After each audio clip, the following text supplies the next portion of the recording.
Om Swastiastu. Perkenalkan, saya Agung Ayu Kartika Cahyanningrum dengan absen 6 dari kelompok 9.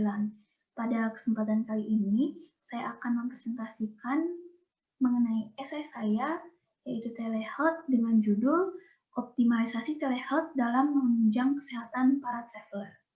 Mendengar kata traveler, pasti kita mengacu kepada seseorang yang melakukan perjalanan atau perpindahan, baik itu ke dalam negeri maupun ke luar negeri. Perpindahan yang dilakukan oleh traveler tersebut menyebabkan transmisi penyakit, baik itu karena daerahnya ataupun dari diri traveler itu sendiri yang membawa penyakit ke daerah yang dituju. World Health Organization pada tahun 2017 itu mencatat bahwa kasus malaria terjadi sebanyak 216 juta kasus di dunia, dengan 7% diantaranya adalah Asia Tenggara. Indonesia merupakan salah satu negara Asia Tenggara yang memiliki kasus endemis malaria sebesar 1,75 per 1000 penduduk pada tahun 2011.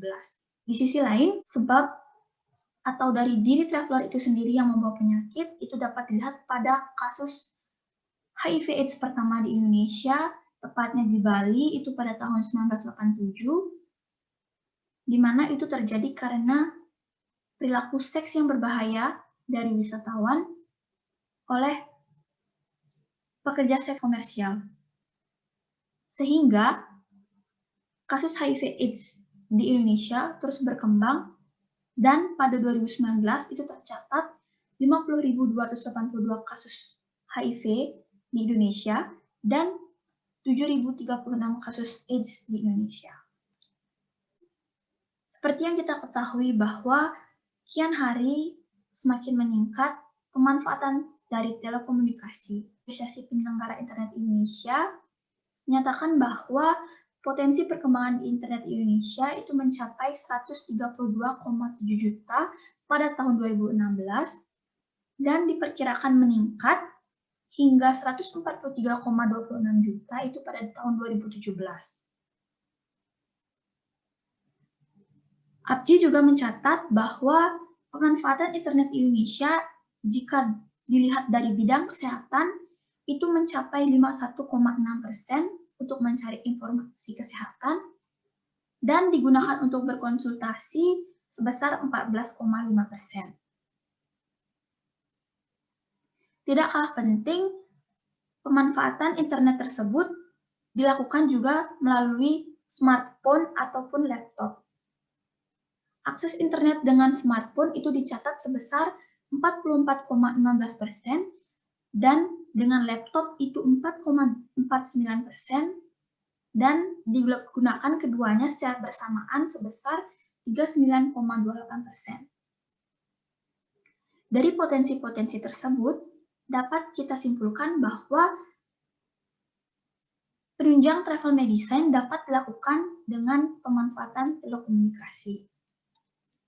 Travel medicine merupakan salah satu cabang ilmu kedokteran yang mempelajari mengenai persiapan dan pengelolaan masalah kesehatan orang yang sedang berpergian agar tetap sehat serta upaya penanganannya dari masalah kesehatan orang tersebut. Aku juga menyebutkan bahwa terdapat 4 rekomendasi yang perlu disiapkan oleh para wisatawan yang disebut dengan pra-travel. 4 rekomendasi pra-travel yang direkomendasi oleh WHO hubungan dengan layanan pra-travel saat ini yang berbasis situs web, diantaranya yaitu terdapat dari web CDC dan ECDC, di mana pada web ini memiliki konten mengenai informasi tentang suatu penyakit. Kedua, ada dari National Travel Health Network and Center yang berada di United Kingdom, di mana pada situs web ini menyediakan e-course atau pembelajaran online dengan menyediakan berbagai modul pada situs webnya. Dan yang ketiga, itu terdapat Public Health England di Eropa, di mana pada situs webnya ini terdapat suatu konsep yaitu Travel Health Pro. CDC juga memiliki inovasi terbaru yang awalnya dari website, kini diinovasikan menjadi aplikasi.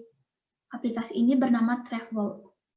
Namun, berbagai jurnal yang mereview aplikasi ini menyatakan bahwa aplikasi Travel ini hanya bersifat satu arah, di mana tidak adanya feedback dari tenaga kesehatan kepada para pengguna aplikasi Travel ini. Terdapat suatu konsep yang bernama telehealth.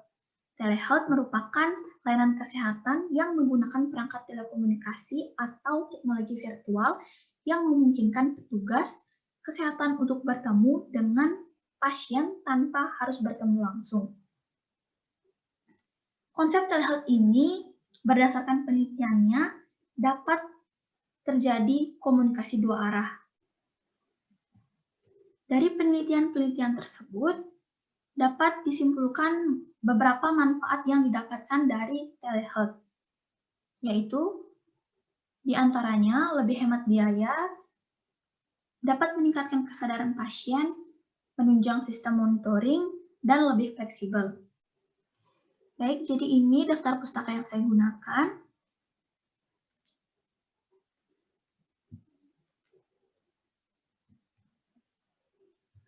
Baik, sekian presentasi dari saya. Jika ada kesalahan mohon dimaafkan. Saya tutup dengan Param Santi. Om Santi Santi Santi.